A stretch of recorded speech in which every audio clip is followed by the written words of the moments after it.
Prospect Lake is the kind of place most people drive through without stopping. There's a gas station at the edge of town that still has the old hand-painted price signs, a post office that doubles as a pharmacy, a curling rink that goes dark from April to October, and a diner called Marlene's where the coffee is always a little too strong, and nobody apologizes for it. I've lived here my whole life. 34 years, which means I know whose truck belongs in whose driveway, which roads go soft in the spring thaw, and which families have been neighbors long enough that you don't need to knock before walking in the side door. I have 40 acres on the north end of town. Not a working farm, exactly. More like a property that used to be one. There's a woodlot in the back, a hay field I lease out to the Pednio brothers every summer, and a 2-story house that my grandfather built and my father added a garage to, and I've been trying to keep from falling apart since I inherited it 6 years ago. The roof needed work. The kitchen still has the original linoleum from 1978. There's a propane furnace in the basement that I don't entirely trust, and every November I spend a weekend hoping it decides to cooperate for one more season. I worked in construction, framing, mostly, though I'd turn my hand to whatever was needed. I'd been with the same crew since I was 22. Good work. Outdoor work. The kind that leaves you tired in a way that's honest, where you sleep well because you actually did something with your body during the day. My closest neighbor to the east was a man named Howard Kintyre, who was in his late 70s and had lived on his quarter section since before I was born. Howard kept a few horses, grew a kitchen garden the size of most people's front lawns, and spent a lot of time on his porch doing exactly nothing, which he seemed to have an extraordinary talent for. We got along well. He didn't need much from me, and I didn't need much from him, but when either of us did need something, the other one showed up. That's the whole arrangement out here. You don't make a big deal of it. You just show up. Howard's daughter had moved to Halifax years ago, some kind of environmental consulting work, and I'd never met her. He mentioned her occasionally, the way you mention a fact about someone rather than describing a person you actually know. She went to Dalhousie. She drove a hybrid. She called every Sunday evening. That was the shape of her to me for a long time. Then the spring that Howard had his hip replaced, she came back. I saw the car first, a dark gray Subaru parked in Howard's gravel lane, Quebec plates, one of those magnetic rack systems on the roof with no rack attached. Then I saw her crossing the yard in rubber boots and a canvas jacket, carrying a cardboard box toward the house. She didn't see me. I was on the other side of the fence line, checking the posts after the frost heave, which is not exciting work and doesn't make you look particularly impressive, crouched down with a post driver and a level, but that's what I was doing. Howard introduced us that afternoon when I brought over the bags of wood pellets he'd ordered. She was standing at the kitchen counter making something, and Howard was in the chair by the window with his leg elevated, and he said, "Elliot, this is my daughter. Natalie. Natalie, this is Elliot Marsh, next door, good man." She shook my hand, firm grip. She had flour on her sleeve, and she didn't seem to notice or care. "Dad talks about you," she said. "Nothing recent, I hope," I said. She smiled at that, but not like she was performing a smile. More like I'd earned something small. Then she turned back to whatever she was making, and Howard asked me about the fence posts, and that was that. I went home and did not think about it, which is the thing I should tell you up front. I am not someone who builds things in my head before they exist. I've learned that lesson, and I've learned it more than once, and I'm not interested in learning it again. So I went home, heated up some leftover chili, watched about 20 minutes of the hockey game, and went to bed. Natalie had taken 3 weeks off work to be with Howard during his recovery, and she was serious about it. She drove him to physio in Pembroke twice a week. She cooked every night, real cooking, not the rotation of 3 things that most people mean when they say they cook. She dug out his garden beds and turned the soil without being asked. She fixed the hinge on his side door that had been loose for 3 years because Howard, like most men his age, believed that things that were almost working were the same as things that were working. I'd see her out in the yard in the mornings, not in the way where you're looking for someone, just the way you notice things that are part of the landscape when you live next to a property you know well. We talked a few times over the fence, about Howard's progress, mostly, about the weather, the way it had come in warm early, and what that usually meant for the rest of May. She asked about the hay field. She'd helped her father with it as a kid and wanted to know how the Pednio brothers managed it now. I told her. She knew what she was asking about.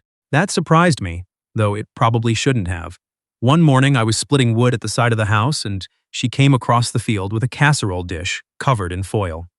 She said it was for Earl Pittman, who lived down the road and had lost his wife in February, and did I know if he was home? Usually is, I said. Doesn't go out much since January. I'll try, she said. Then she stopped and looked at the woodpile. You do this by hand? Mostly. I have a splitter, but it's faster by hand for the smaller rounds.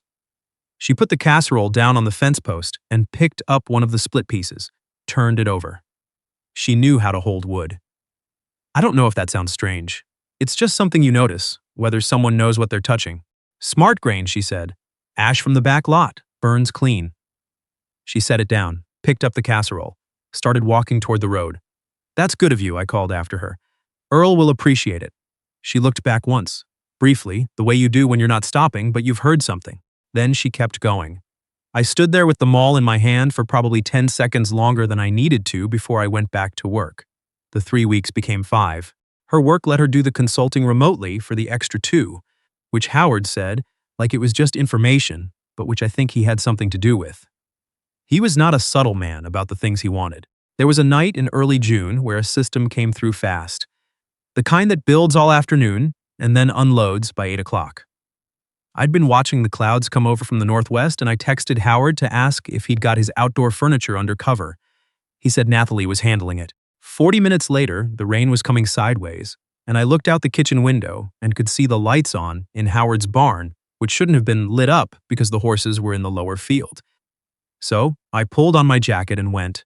She was in there with the door wedged open and a shop light rigged from a beam, trying to get the riding mower under cover. The mower had gone stubborn, carburetor issue that Howard had been ignoring, and she was behind it with both hands, wet through, trying to push 300 pounds of seized-up equipment across a gravel floor. I've got it, I said. She stepped aside. I leaned into it and worked it over to the wall while she redirected the light. We got the door shut before the worst of it hit.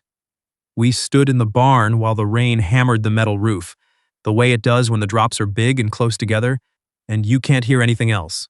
The horses had come in on their own and were calm in their stalls.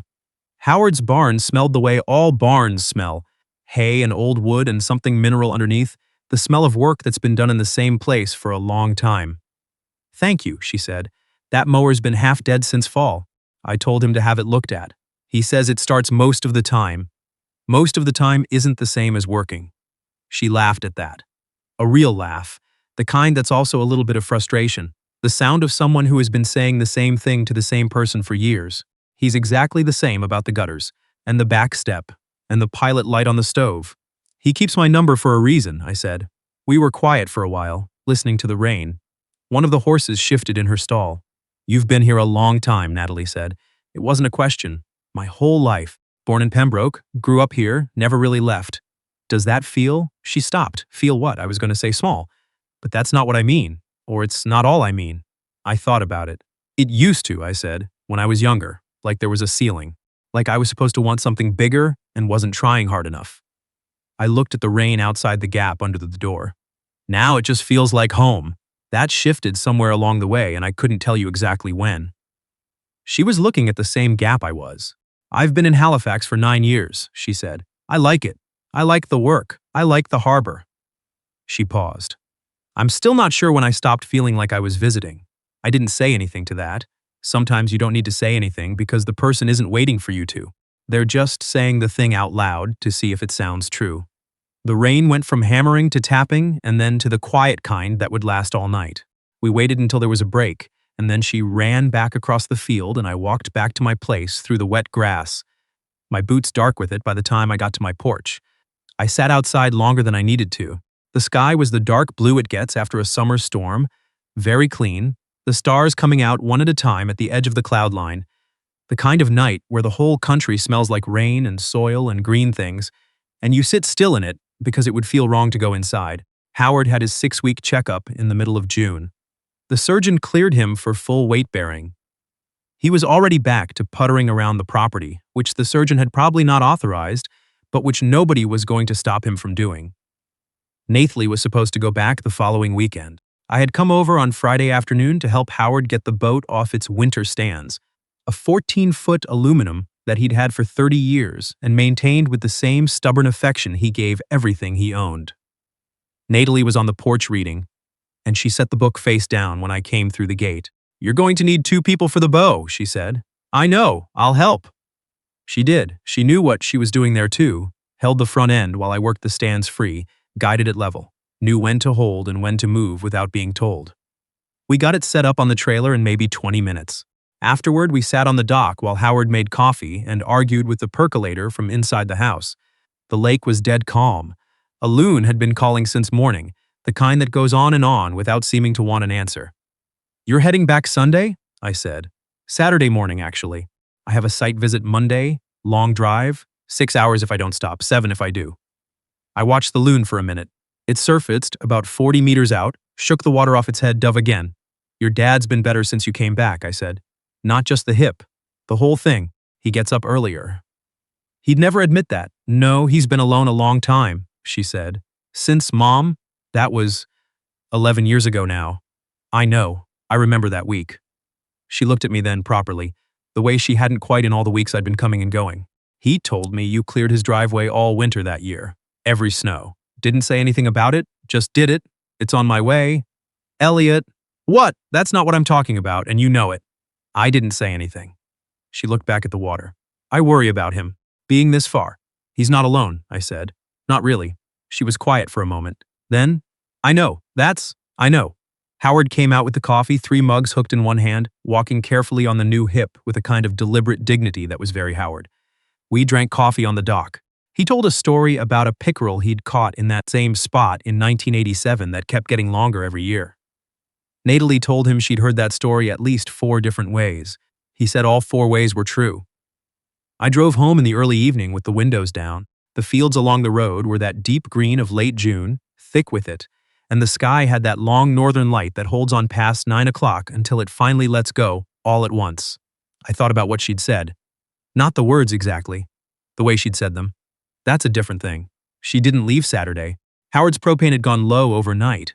Nobody's fault, just bad timing. And the delivery wasn't until Monday, and I had a spare tank I'd brought over that morning before she'd even come downstairs. But then there was something with her car. A sound it had made on the highway into town the week before, and I'd offered to look at it, and it turned out to be a tie rod end that should not have been driven on, and that took the morning. She was supposed to be on the road by 10. By noon we were still in the driveway and Howard was watching from the porch with an expression I chose not to examine too closely. I had extra parts, a stroke of luck or not. I'm not saying anything one way or the other about that. We were done by 1:30. She washed her hands at the outdoor tap while I put the tools away. Her hair was up, but some of it had come loose at the side, and she had a grease mark on her forearm that she hadn't noticed, and the sun was very bright on the white gravel. "You should eat before you drive," I said. "I was going to stop in Pembroke." "It's fine at Marlene's," I said. "Not great, but fine." She looked at me. There was something careful in her face, not wary, just careful, like she was deciding something. "Okay," she said. We ate at Marlene's. It's not a place anyone would describe as romantic. The booths have vinyl seats that have been repaired with electrical tape at least twice, and the menu hasn't changed since the 90s, and the woman who took our order called us both on without apparent irony. Natalie had the clubhouse, and I had the soup, and we talked for an hour and a half about things that shouldn't have been that interesting. The environmental assessment process in Nova Scotia, what old-growth ash looks like when it's coming down, what it's like to grow up in a place that small before the internet, whether the new highway bypass was going to be good or bad for the towns along the original route. She was not performing conversation. She was actually thinking about what she was saying, and she was actually listening when I talked, and those 2 things together are rarer than they should be. She left at 3:30. I walked her to the car in the parking lot behind the diner, which is not romantic either, just gravel and a dumpster in the back side of the pharmacy, and she unlocked the doors and set her bag on the passenger seat, and then she turned around. "I'm coming back in August," she said, "for 2 weeks. I already told Dad." "That's good," I said. "He'll be glad." She looked at me for a moment in that careful way she had. "Elliot, yeah, thank you. For all of it. The tank, the car, all of it. It's not a big thing," I said. "I know you don't think it is," she said. "That's the part I mean." She got in the car. I stood in the parking lot and watched her pull out onto the main road and turn north toward the highway. I stood there probably a minute after she was gone, which is not something I normally do. Then I went back to my truck.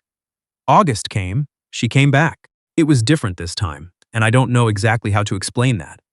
Except to say that when you've already talked to someone past the point where you're being careful about what you reveal, and then you see them again, the warmth is already there. You don't have to build it from scratch. That's a rare thing. Howard was fully recovered now, and back to pretending he'd never needed recovering. He had the garden producing well, and he'd gotten the mower repaired. I had arranged that, not telling him in advance, and when the invoice came from the shop, he called me to complain about it, which I took as a good sign. He was having a neighbor over for dinner most Thursdays, a widow named Georgette from down the road, which he also had not mentioned directly, but which was evident from the Stronella candles that appeared on his back deck, and the fact that he'd bought new chair cushions. Natalie and I fell into something that week that I'm not sure what to call. Not dating, not quite, though it was moving that direction. She'd walk over in the evenings, and we'd sit on my porch and talk until it was dark. Or I'd come over and help Howard with something, and she'd be there, and we'd end up cooking together, the three of us, which is something I hadn't done with another household in a long time. One afternoon, we drove out to the provincial park on the east side of the lake and walked a trail for 3 hours and talked the whole way, and I was not tired of it when we got back to the car. That's a thing I noticed. There was an evening near the end of her second week when we were sitting on the dock, just the two of us. Howard had gone in at 8, citing his back, which I suspect was diplomatic rather than medical. The lake was still and the tree frogs had started, and the light was doing that thing where the whole sky goes one color, not quite pink, not quite orange, something between them. The kind of light that makes the water look like it's lit from below. She said, "Can I say something?" "Go ahead," I said. "I've been thinking about the consulting firm in Ottawa. A colleague reached out in the spring. I said no at the time, but I don't think I've stopped thinking about it." I waited. "Ottawa's closer," she said. 4 hours, I said. 3.5 if the 17's clear. It's never clear. She laughed quietly. The tree frogs went on. Something moved in the reeds at the edge of the dock and then was still. "I'm not making a decision because of here," she said. "I want to be clear about that. It's good work. It would be good for where I want to go with what I do. That's the actual reason. I understand that," I said. "But it's not the only thing I'm thinking about." I looked at the water. She was looking at the water too. "Natalie." "Yeah, I'm not going anywhere," I said. "I want to be clear about that too. This is where I am. That's not going to change. So whatever you decide, I need that to be what's true for you, not something you're adjusting around." She was quiet for a long time. The frog choir did not stop for any of this. Then she said, "I know. That's actually what I needed to hear." "Okay," I said. "Okay," she said. We didn't say anything else for a while. But it wasn't the silence of people who have run out of things to say. It was the other kind. She took the Ottawa position in October. I know the way people tell stories sometimes implies that things happen fast, that one decision unlocks everything, and then life rearranges itself neatly around it. It didn't happen that way. She moved to Ottawa in late November, and we found our rhythm slowly, the way you find anything slowly that's worth finding. I drove to Ottawa twice in December. She came out 3 weekends in January and February and helped me stack firewood and complained pleasantly about the cold, which in Ottawa is apparently also very bad, but somehow she felt she'd been betrayed by mine specifically. Howard liked having her 2 hours away instead of 6. He started driving again, carefully, and visited once a month, staying in Natalie's spare room, coming home with a look on his face like a man whose plan had worked, though his plan had never been stated out loud. In the spring, she drove out on a Friday evening and came straight to the property, and we walked the back woodlot until it was too dark to see properly. The lot was just beginning to show green, the way the bush does in April when the buds are still tight, but the color is already there, underneath, like the land is getting ready. It smelled like wet soil and cedar bark and something sweet I could never identify that only comes for about a week each year in the first warm days. We stood at the edge of the field. You could see both houses from there, my place and Howard's, the lights in both windows, the lane between them. She put her hand in mine, not dramatically, just reached over and held on, the way you hold on to something because it's there and you want it to be. I didn't say anything. She didn't either. We stood there in the field in the early dark with the tree line behind us and the lights ahead, and I thought about something Howard had said to me once, the winter after his wife had passed, standing in almost this exact spot. He'd said, "The thing about this piece of land is it doesn't ask you to explain yourself, it just takes whatever you've got." I hadn't understood that, exactly, at the time. I was 28, and I thought he was talking about the land. He wasn't talking about the land. The following summer, I asked Howard if I could come by on a Sunday afternoon, because I had something I wanted to say to him. He said yes and made coffee and did not ask what it was about, which was its own kind of answer. Nathalie and I got married in September on the property, a small thing, maybe 30 people under a tent in the hayfield, with the maples just starting to turn. The ceremony was short. The dinner went long, the way dinners go when the food is good, and nobody wants to be the first to leave. Howard gave a toast that was mostly a story about a pickerel and only obliquely about us, which was exactly right. In the second year, she transferred her Ottawa work to a hybrid arrangement and spent more time out here. She set up a proper office in the room off the kitchen. She started growing things, first herbs in the window, then a raised bed out back, then a section of the south field she had actual plans for, proper plans, sketched out on graph paper with varieties and spacing and notes in the margins. I watched that and felt something I didn't have a word for at the time. I think the word is home. Not the physical house, I'd always had that, but home in the sense of the people who fill the rooms, who make the kitchen sound like something on a Sunday morning, who leave their boots at the side door and their jacket on the wrong hook every single time, no matter how many times you move the second hook to where the jacket actually lands. In the third year, she found a project contract with an environmental firm based in Pembroke, full-time, close, doing the kind of field work she'd always liked best. She came home most nights with mud on her boots and the good kind of tired, the kind I recognized. Howard turned 81 and decided his porch needed painting and repainted it himself over 3 days, very slowly, with great satisfaction. He and Georgette made it official that year. Nothing big, just a dinner at Marlene's with a few people who mattered. And Howard's expression that night was the particular expression of a man who has gotten away with something, which I suppose he had. The farm didn't grow the way you read about in books. No dramatic expansion, no sudden change of fortune. It grew the way things actually grow. Fence post replaced one season, the woodlot selectively cut and replanted, the hay yield improving with different management. A greenhouse added the year after that. Quiet work, season by season. The kind of work you do because you're planning to be here. There's a lamp Natalie put in the study window that comes on at dusk. She found it at an estate sale in Arnprior, old brass base, warm light. And some evenings when I'm coming in from the property late, I can see it from across the field before I can see anything else. Just that lamp in the window, amber-colored, in the dark. I don't know how to explain what that does to me. I'm not sure I need to explain it. Some things you just carry, and they don't feel heavy.